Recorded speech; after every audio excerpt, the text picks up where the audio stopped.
సంవత్సరాల తరబడి ఎన్ని మందులు వాడినా మీ మోకాల నొప్పులు తగ్గట్లేదా? ప్రాణ పెయిన్ క్లినిక్ లో అత్యాధునిక చికిత్స.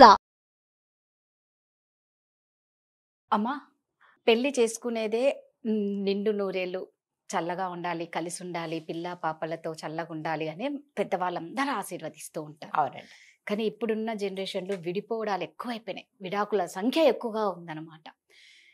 యాక్చువల్గా అమ్మ, విడిపోవడానికి బలమైన కారణాలు ఒక 3 చెప్పండి అమ్మ. ఏది అంటే కొందరు తెలియక చిన్న చిన్న వాటికే విడిపోతున్నారు. అది కాదు కదా లైఫ్. ఒక విడిపోవాలి, ఈ స్ట్రాంగ్ రీజన్స్ ఒక 3 ఉన్నాయంటే విడిపోయారంటే ఒక అర్థం ఉంది. స్ట్రాంగ్ రీజన్స్ 3 కాదండి. ఇప్పుడు కర్ణుడి చావుకి చాలా కారణాలు ఉన్నట్టు విడిపోవడానికి కూడా ఎవరి రీజన్ వాళ్ళకి చాలా స్ట్రాంగ్. కాకపోతే మీరు అన్నట్టుగా మెయిన్ ఏంటంటే ఒకరి మీద ఒకరికి నమ్మకం లేకపోవడం. సో అనుమానం ఎప్పుడు వస్తుంది? నమ్మకం లేకుంటే అనుమానం. ఇదంతా కో సిస్టర్స్ లాగా, అంతే కదా. సో ఇదేంటంటే నాకు అనుమానం ఉంటే నమ్మకం ఉండదు, నమ్మకం లేకపోతే అనుమానం ఉంటుంది. ఇంకొకటి సెకండ్ ఏంటంటే ఎక్స్పెక్టేషన్స్. సో ఇంకొకటి ఏంటంటే ఈగో ప్రాబ్లం. మీరు ఎక్కువ, నేను ఎక్కువ, నేను సంపాదిస్తున్నా, మీరు సంపాదిస్తున్నారు. ఓకే, సో నేను మీ మాట ఎందుకు వినాలి?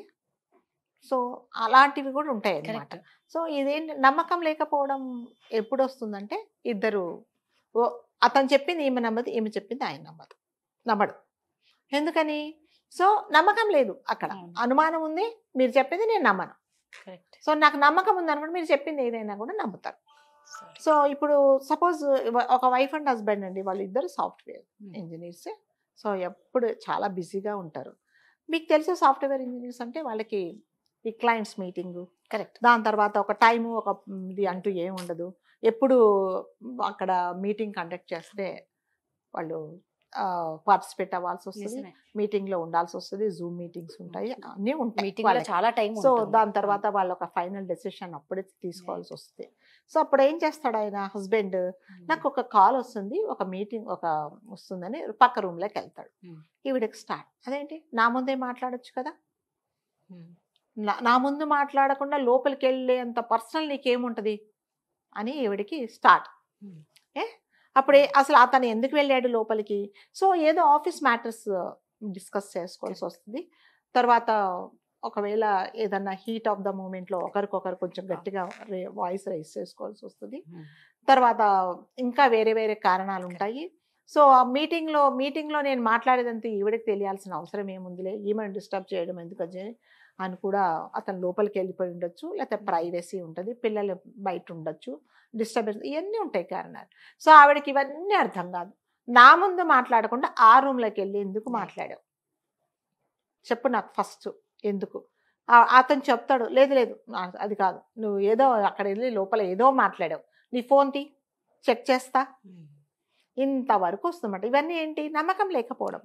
సో నువ్వు కూడా ఆల్రెడీ, మీరు కూడా పని చేస్తున్నారు, మీకు కూడా తెలుసు అక్కడ సిచ్యువేషన్ ఎలా ఉంటుందో.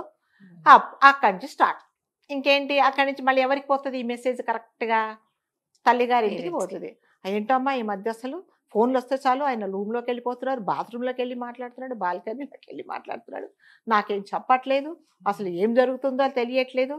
వీడికి ఏదో ఇంకా పెద్ద మహాయుద్ధం అయిపోతున్నట్టు ఈవిడ ఫీల్ అయిపోద్ది అనమాట.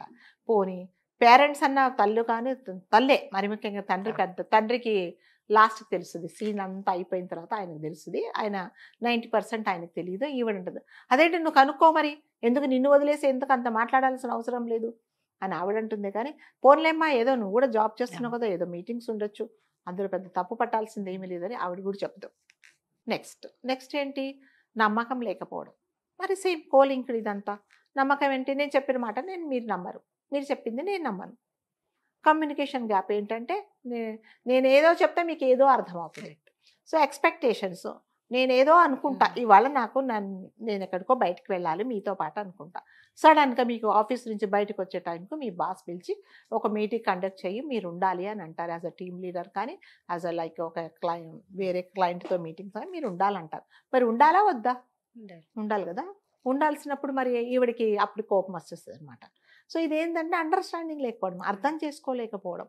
అప్పుడు మళ్ళీ గొడవలు మొదలు. నేను వస్తాన్నావు కదా, నువ్వు రానన్నప్పుడు నాకు ముందే చెప్పాల్సింది ఆయనకు తెలుసా? ఆయనకు తెలియదు కదా, ఆయనకు మీటింగ్ సడన్గా ఆఫీస్లో ఉంటుందని తెలియదు. ఇవన్నీ చిన్న చిన్న ఇదేనండి. సో ఇప్పుడు ఇలాంటిది ఏంటంటే కూర్చొని మాట్లాడుకోండి అంతే. మాట్లాడుకుని ఎందుకు ఇలా చేసావంటే అయ్యో ఏం లేదు, ఇదిగో ఇలా మీటింగ్ ఉండింది అందుకని నేను రాలేకపోయాను, నువ్వు కూడా అర్థం చేసుకో. ఒకవేళ నిజంగా అతనికి కూడా ఒకవేళ ఆ కారణం కాకుండా ఇంకోది నువ్వు అవాయిడ్ చేయకు, ఆమెకు ప్రామిస్ చేసావు కదా, ఎవరైనా సరే ఏదైనా నేను చేస్తారంటే ఎవరైనా ఎదురు చూస్తారు, దట్ ఈస్ క్వైట్ కామన్. అలాంటప్పుడు నువ్వు కూడా వెళ్ళి టైం స్పెండ్ చేయి. ఏముంది ఎప్పుడు ఇంట్లో ఉండే ఆవిడే కదా, నేను ఇప్పుడు వెళ్ళకపోతే ఏమవుతుందని ఫ్రెండ్స్తో వెళ్ళిపోతాం, అది తప్పే మరి. సో ఇవన్నీ చిన్న చిన్న కారణాల వల్ల ఇది చిలికి చిలికి గాలివానలాగా అయిపోయి డివోర్స్ దాకా వస్తుంది. సో వీళ్ళ ఎక్స్పెక్టేషన్స్ కూడా ఎక్కువ ఉంటాయి. ఎక్కువ ఉన్నప్పుడు ఏం చేస్తారంటే నేను మీరు అనుకున్నట్టు నేను చేయలేనప్పుడు ఏమవుతుందంటే అది క్వైట్ కామన్. సో అప్పుడు ఏం చేయాలంటే ఇద్దరు కూర్చొని మాట్లాడుకోండి. ఆర్గ్యుమెంట్స్ కంటే ముందు మాట్లాడుకోండి, డిస్కస్ చేసుకోండి. ఆర్గ్యూ చేస్తే దేనికి ఒక ఇది ఉండదండి. మీ పాయింట్లో మీరు కరెక్ట్, నా పాయింట్లో నేను correct. Instead of that so మీరు ఒకసారి డిస్కస్ చేసుకోండి. నేను ఎందుకు రాలేనన్నానో తెలుసా అని స్టార్ట్ చేసి ఈ రీజన్స్ వల్ల నేను రాలేదు. సో అది డిస్కషనే కదా, అవునా ఎందుకు రాలేదా, అయిపోయింది, ప్రాబ్లం సాల్వ్. సరే రేపు వెళ్ళిపోదాం, రేపు నేను ఏమి పెట్టుకొని వీలైతే నేను హాఫ్ డే సెలవు పెడతాను, ఎందుకంటే ఈ రోజంతా నేను చాలా పని చేశాను, నేను ముందే అయిపోయింది, అక్కడ అయిపోయింది. అది కాకుండా మీరు ఆర్గ్యుమెంట్ అవసరం లేదు, నువ్వు నిన్న తీసుకెళ్ళిన ఈ రోజు కూడా వస్తావని నమ్మకం ఏంటి, నువ్వు రానవసరం లేదు, మళ్ళీ ఆర్గ్యుమెంట్, మళ్ళీ స్టార్ట్. సో ఇది ఎక్కడుందండి, దీనికి ఫుల్ స్టాప్ అనేది ఏమీ లేదండి. So ego problem. నువ్వు సంపాదిస్తున్నావు, నేను సంపాదిస్తున్నావు, నువ్వెంత డబ్బులు సంపాదిస్తున్నావా, నీ డబ్బులు నీవి, నా డబ్బులు నావి. సో నువ్వు నా డబ్బుల గురించి నువ్వు నన్ను అడగొద్దు, నీ డబ్బుల గురించి నేను అడగను. కానీ హస్బెండ్ మాత్రం చెప్పాలి, లెక్కలన్నీ చెప్పాలి. ఈవిడ మాత్రం చెప్పదు, ఎందుకంటే హస్బెండ్గా నీది బాధ్యత, నువ్వే చూసుకో, నాదేం బాధ్యత, నాదేం లేదు. మళ్ళీ అక్కడ కూడా మళ్ళీ గొడవలు స్టార్ట్. సో మీరు కూర్చొని మాట్లాడుకోండి. సో మన ఇద్దరి మధ్యలో సరి చేసుకోవాల్సిన పాయింట్స్ ఏంటి, ఒక పేపర్ మీద రాసుకొని ఇదిగో ఈ పాయింట్స్ నాకు నచ్చట్లేదు నీలో, నువ్వు సరి చేసుకో, అట్లాగే నీలో నాకు నచ్చట్లేదు, ఇద్దరు ఒకరికొకరు మాట్లాడుకున్న తర్వాత, అంటే ఇద్దరు కలిసి ఉండాలి అనుకున్న పాయింట్ ఉంటేనే తప్ప, లేదు నువ్వు నీ దారి తీరి నా దారి నాదే అనే డెసిషన్కి వచ్చినప్పుడు ఇవన్నీ ఇంకేం పని చెయ్యవు. సో మాట్లాడుకోండి, అవునా ఇలాగా, అవును నాకు తెలియక ఇన్ని రోజులు ఇలా అనుకున్నాను, ఇలా కాదా, సరే నేను ఇప్పటి నుంచి నా తప్పు నేను సవరించుకుంటా, ఇంకొకసారి నేను ఇలా చేయను. అట్లాగే మీరు కూడా అట్లా చేసుకున్నారనుకోండి, అయిపోయింది. చిన్న విషయాలండి, ఇవే పెద్దగా ఉండదు. ఇంకా ఇది వరకు కొన్ని సంవత్సరాల కిందట ఒక భార్య భర్త విడిపోయారంటే చాలా కారణాలు ఉంటాయి, చాలా.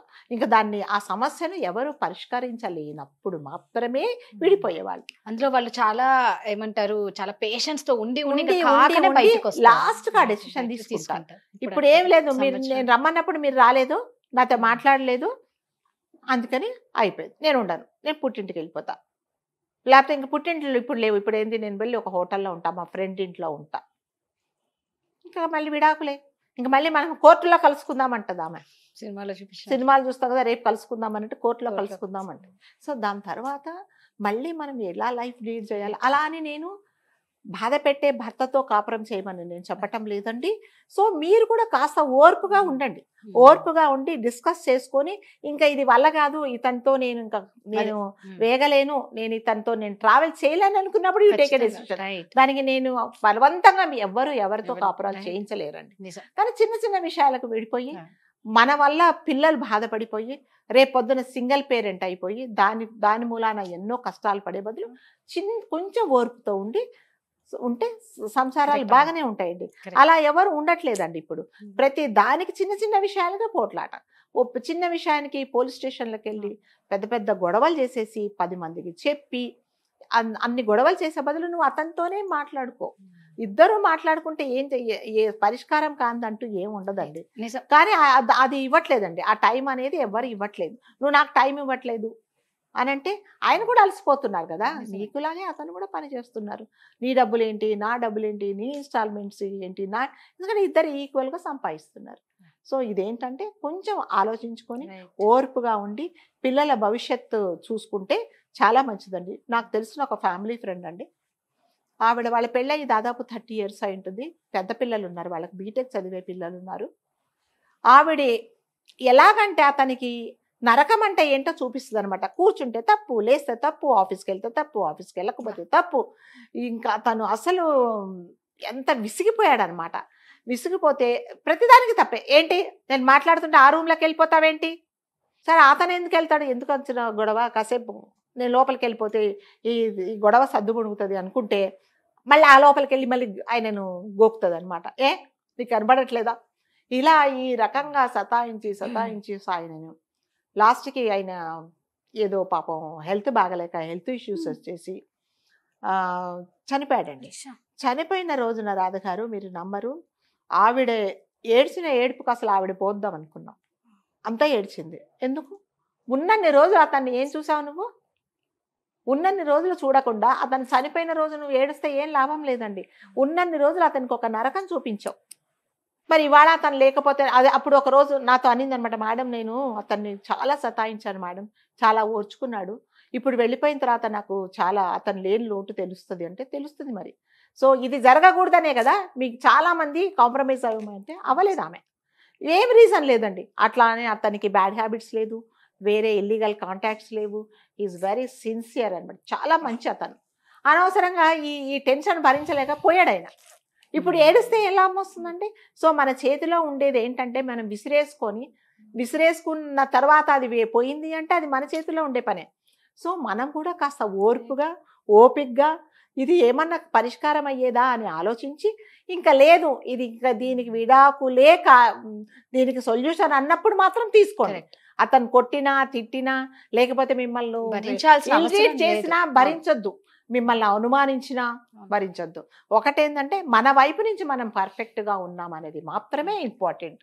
అంతేగాని మన మనిషిని మనం పోగొట్టుకున్న తర్వాత అప్పుడు మనకు అతను లేని విలువ, ఎవరైనా వైఫ్ కానీ హస్బెండ్ కానీ అతన్ని లాస్ట్గా ఆ స్టేజ్కి తీసుకొచ్చి ఆ రోజు నువ్వు ఏడిస్తే ఏం లాభం లేదండి.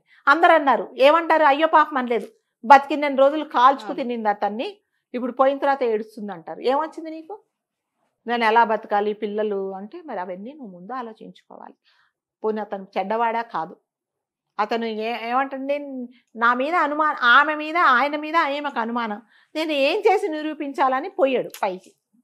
సో అందుకని కొంచెం మనం కూడా అంటే మనం అంటే ఎవరైనా వైఫ్ కానీ హస్బెండ్ కానీ ఒకసారి ఓర్పుగా ఆలోచించుకొని అతన్ని నేను అనవసరంగా ఎవరైనా డివోర్స్ తీసుకుండేమో ఒకసారి ఆలోచించుకొని ఇది తప్పదు అన్నప్పుడు మాత్రమే మీరు డైవోర్స్కి వెళ్ళిపోండి. దానికి ఏం తప్పు ఏం లేదు.